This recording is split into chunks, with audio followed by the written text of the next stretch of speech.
আসসালামু আলাইকুম রহমতুল্লাহি বারাকাতু। প্রিয় দেশবাসী, বাংলাদেশের মানুষ ভালো নেই। কী জন্য ভালো নেই আমি আপনাদেরকে বলবো কী জন্য ভালো নেই। গতকাল আমরা অনলাইনের মাধ্যমে অথবা সাংবাদিকের মাধ্যমে আমরা জেনেছি বাংলাদেশে 10 থেকে 12 জন লোক বজ্রপাতে ভিতরের মানুষ মারা যায় এবং বিভিন্ন পশু পাখি গাছপালা অনেক ক্ষয়ক্ষতি হয়ে যায় বাংলাদেশের ভিতরে। প্রিয় দর্শক, আপনাদেরকে কিছু সতর্কতা বাণী বা সতর্কতা কিছু বার্তা দেব। যখন বজ্রপাত সৃষ্টি হয় বা শুরু হয়, খালি মাঠ অথবা খালি জমিনে বা গাছপালা ওই সময় থাকা যাবে না। যদি আপনার গাছপালা থাকেন তাহলে বজ্রপাত আপনার মাথার উপর পড়তে পারে।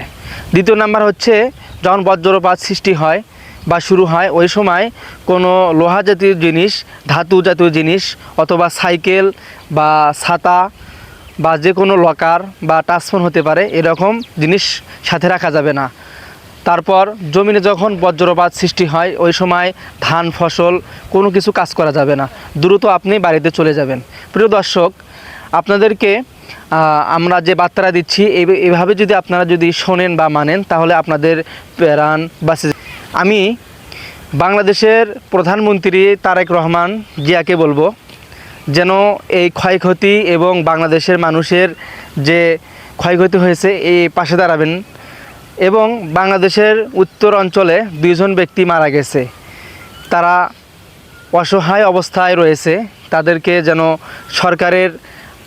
সরকারের যেন সহযোগিতা এবং টাকার মাধ্যমে অথবা যে কোনো মাধ্যমে যেন সহযোগিতা করা হয়, আমি প্রধানমন্ত্রীর দৃষ্টি আকর্ষণ করব।